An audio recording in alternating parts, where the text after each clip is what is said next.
Hello guys, welcome back to my channel. তো আজকে তোমাদের সঙ্গে আমি শেয়ার করছি মায়াপুর যাবার ব্লগ। তো দেখতে থাকো।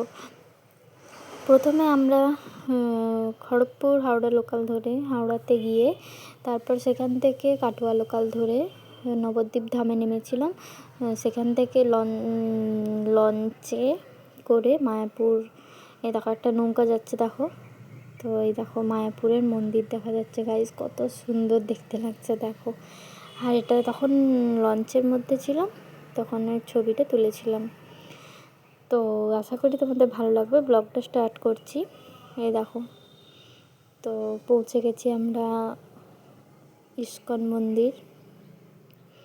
দূর থেকে কত সুন্দর লাগছে দেখো। টোটোতে করে লঞ্চ থেকে নেমে টোটোতে ওই ছবিটা তুলেছিলাম। তারপরে মন্দিরের ভিতরে ঢুকে এই ছবিটা তুললাম, ভিডিও তুললাম। খুব সুন্দর। আর প্রচণ্ড ভিড়। আর আমরা তো থাকার জায়গায় পেয়েছিলাম না। প্রথমে হচ্ছে যে গদা ভবনে দেখেছিলাম, তারপরে ভেতরে যত শঙ্খ ভবন, চক্র ভবন, যত ভবন আছে সব ভবন দেখছিলাম, বাট থাকার রুম পাইনি, কনফারেন্স চলছিল বলে। আর এখানে হচ্ছে যে এই বাইরে মন্দিরের একদম সামনেই রাধা হোটেল কাম লজ বলে নতুন তৈরি হচ্ছে, এই লজটায় আমরা ছিলাম। তো এখান থেকে হচ্ছে যে খুব সুন্দর মন্দির দেখা যায়, চন্দ্রদয়ার মন্দির। তো এটা রাধা হোটেল কাম লজ, তোমরাও আসলে এখানে থাকতে পারো। পুরো একদম মন্দিরের ফ্রন্টেই।